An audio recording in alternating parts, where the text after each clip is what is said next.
अरे भाई बोलता नहीं, भूख लागी છે किसनो? થાકી ગયા?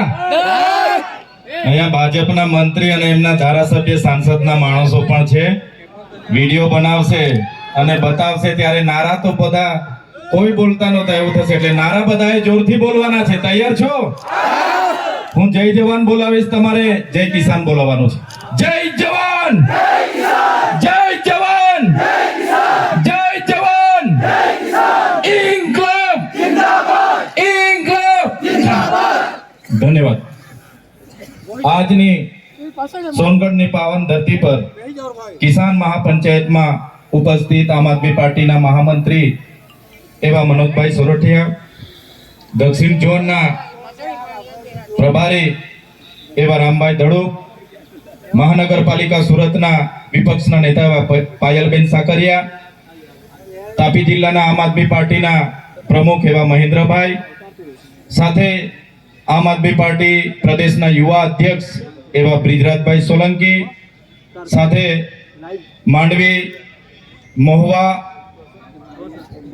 માંગરોળ, વ્યારા, નિઝર તમામ વિધાનસભાના પ્રભારીશ્રીઓ, તાલુકાના પ્રમુખશ્રીઓ અને મંચસ્થ ઉપસ્થિત તમામ મહાનુભાવો અને મારી સામે મોટી સંખ્યામાં અહીંયા ઉપસ્થિત થયેલા વડીલો, યુવાનો, માતા બહેનો, ભૂલકાઓ, મીડિયાના મિત્રો, પોલીસ કર્મીઓ, તમામ લોકોને આ ચૈતર વસાવાના જોહાર વંદન કરું છું, નમન કરું છું.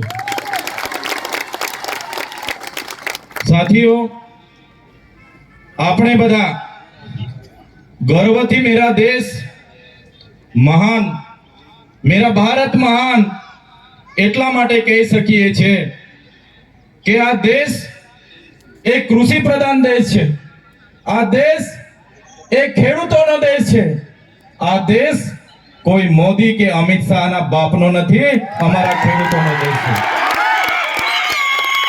જ્યારે આ જગતનો તાત પોતાના પરિવાર સાથે આખું વર્ષ ખેતીમાં કાઢી મહેનત કરે છે, એ ચાહે વરસાદનો દુકાળ હોય, અતિવૃષ્ટિ હોય, અનાવૃષ્ટિ હોય, સૂકો દુકાળ હોય, લીલો દુકાળ હોય, માવઠાનો માર હોય, કમોસમી વરસાદ હોય, ઝેરી સાપ હોય, વન્ય પ્રાણી હોય, એની ચિંતા કર્યા વગર મહેનત કરે છે.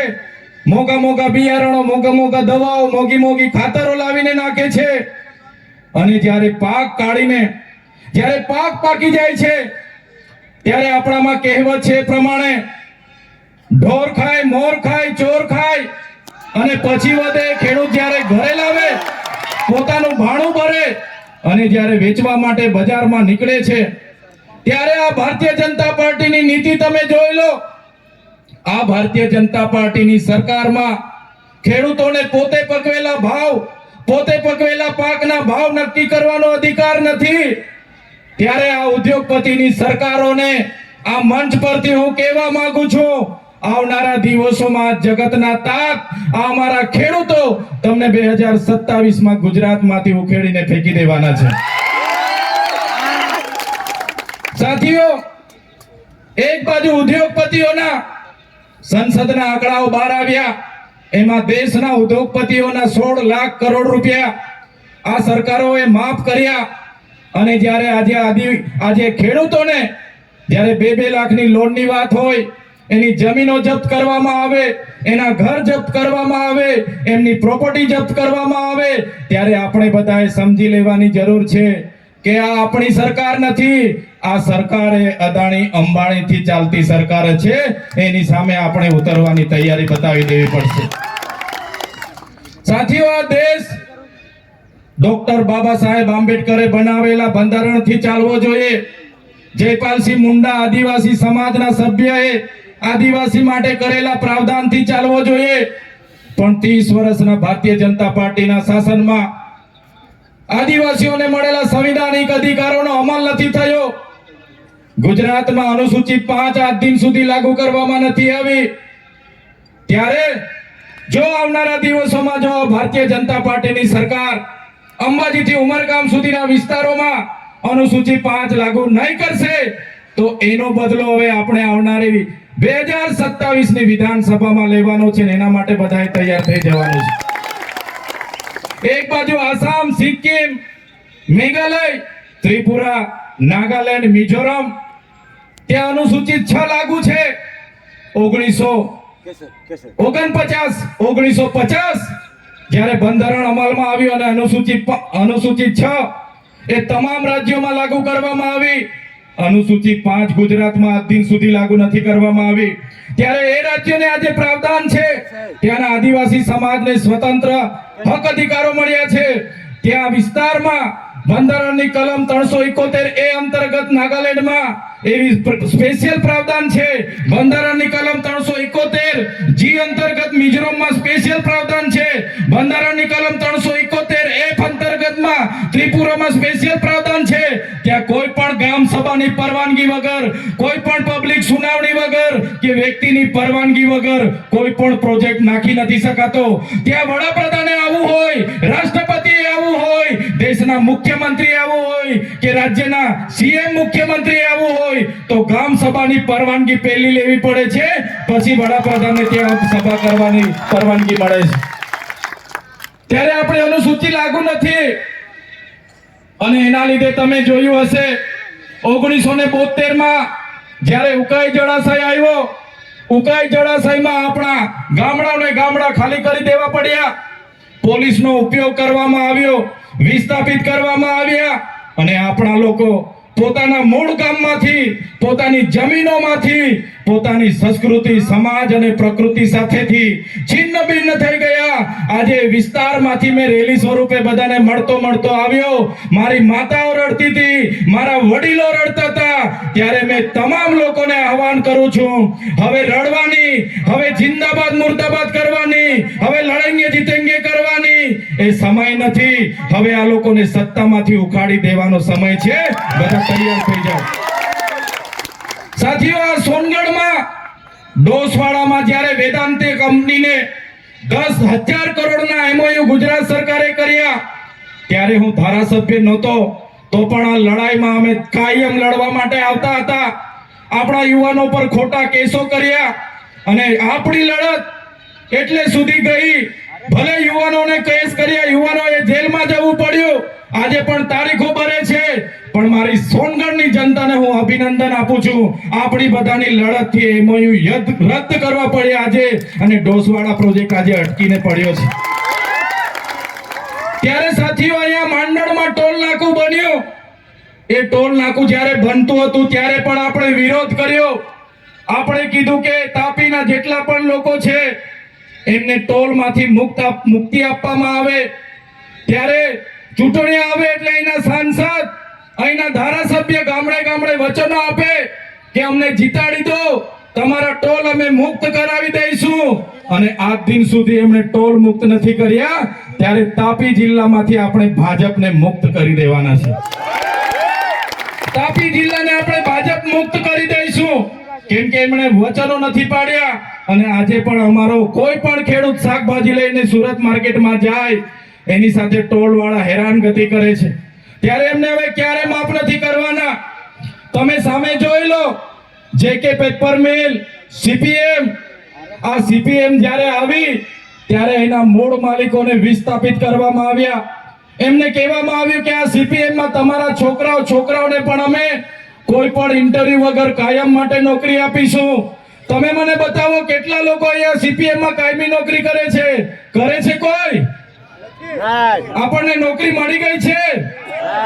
ત્યારે CPM અને JK પેપર લિમિટેડ જ્યારે આ સરકારે સ્થાપી છે અને બહારના લોકો 2 મહિનામાં પરમેનન્ટ થઈ જાય, અમારા લોકોને 10 વર્ષ સુધી મજૂરી કરાવે, 12 કલાક કામ કરાવીને શોષણ કરે, ત્યારે મારા યુવાનોને આહવાન કરું છું, આવનારા દિવસોમાં જરૂર પડશે તો આપણે CPM માં બી જઈશું અને જરૂર પડશે સ્થાનિકોને રોજગાર નહીં મળે એ CPM પણ બંધ કરવાની એમને ફરજ પાડી દઈશું. સાથીઓ, ઉકાઈ ડેમમાં જ્યારે થર્મલ પાવર આવ્યું, આપણા લોકો પર જમીનો માંગી. આપણા લોકો અભણ હતા, અજ્ઞાન હતા, બંધારણની જાણ નહોતી, પેસા એક્ટની જાણ નહોતી, અનુસૂચિ 5 ની જાણ નહોતી. એમણે કીધું કે આ ફોરેસ્ટની જમીન છે, ફોરેસ્ટ વાળાએ દમન કર્યું, લાઠીચાર્જ કર્યો અને આપણા લોકોને ત્યાંથી વિસ્થાપિત કરી દીધા.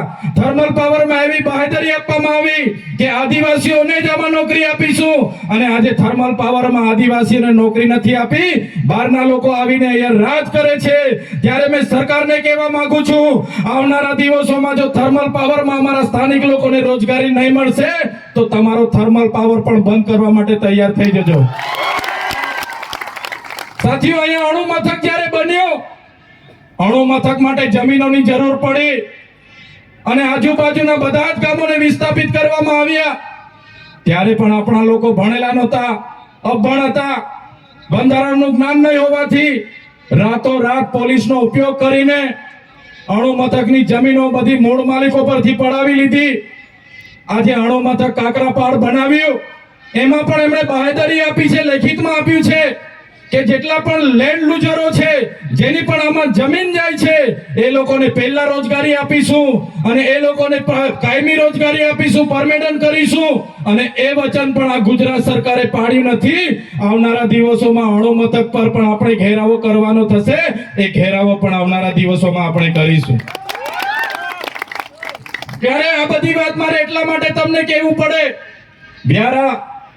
વ્યારા ખાતે તાપી જિલ્લાની એકમાત્ર ખેડૂતોની સુગર હતી.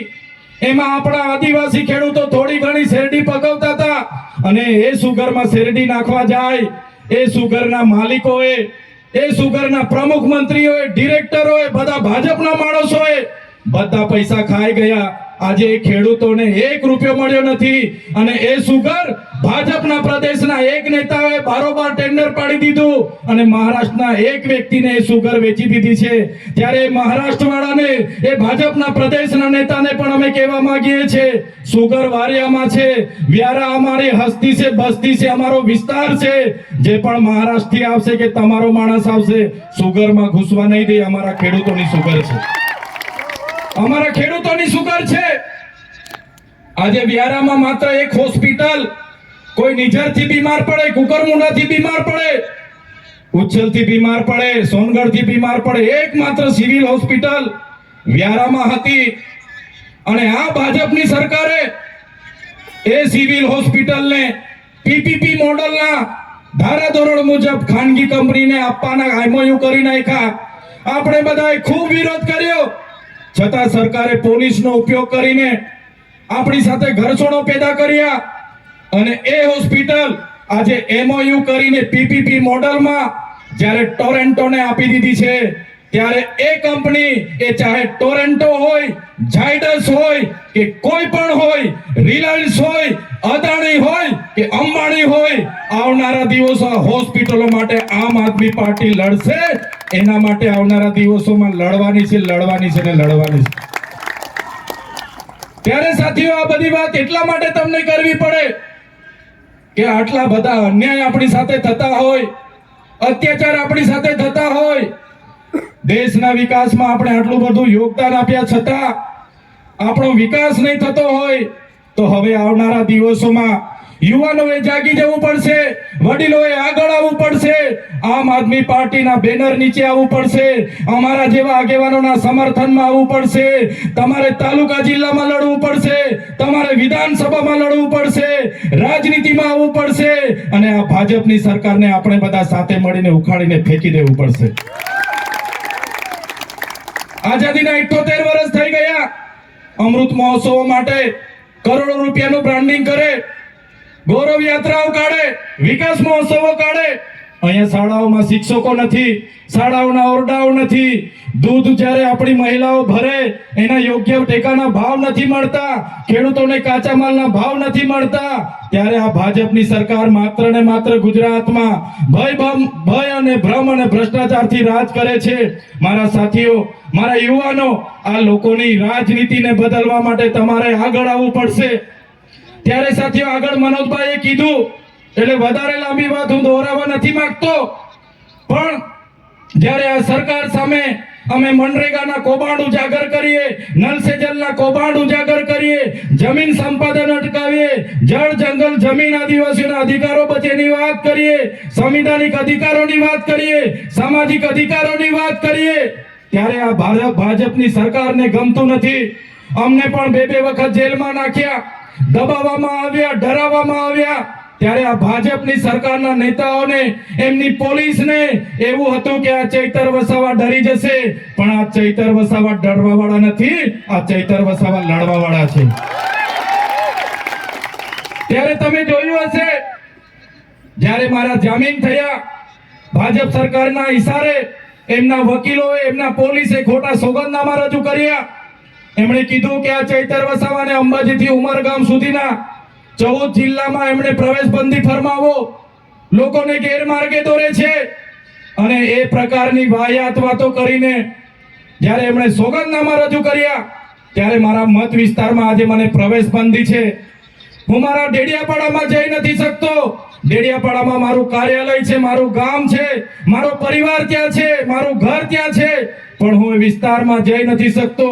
ત્યારે આ ભાજપના નેતાઓને, આ એમની પોલીસને અમે કહેવા માંગીએ છીએ, તમે મને ડેડિયાપાડામાંથી કાઢી નાખશો, તમે મારા નર્મદા જિલ્લામાંથી કાઢી નાખશો, પણ આ ચૈતર વસાવા લોકોના દિલમાં રહી છે, ત્યાંથી ક્યારે તમે મને કાઢી નથી શકવાના. ત્યારે એમને હતું કે નરેન્દ્રભાઈ મોદીને 15મી તારીખે ડેડિયાપાડા લાવશું, દબાવીશું, ડરાવીશું, ધમકાવીશું, સામ દામ દંડ નીતિ અપનાવીશું, ભાજપમાં લાવીશું, ખેસ પહેરાવીશું. ભલભલી ધમકીઓ અમને મળી છે, ભલભલી જેલની ધમકીઓ મળી છે, પણ આ જાહેર મંચ પરથી પ્રદેશના નેતાઓને પણ કહેવા માંગુ છું, જેટલી જેલો કરવાની એટલી કરી લેજો. 2027માં આમ આદમી પાર્ટીની સરકાર આવશે, તમારી બધાની ફાઇલો પણ અમે બધા ખોલવાના છે. ત્યારે અમે કોઈના બાપથી ડરતા નથી, કેમ કે અમે કોઈનું ખોટું કરતા નથી. તમારે સીડી લગાવવી હોય, ઈડી લગાવવી હોય, સીઆઈડી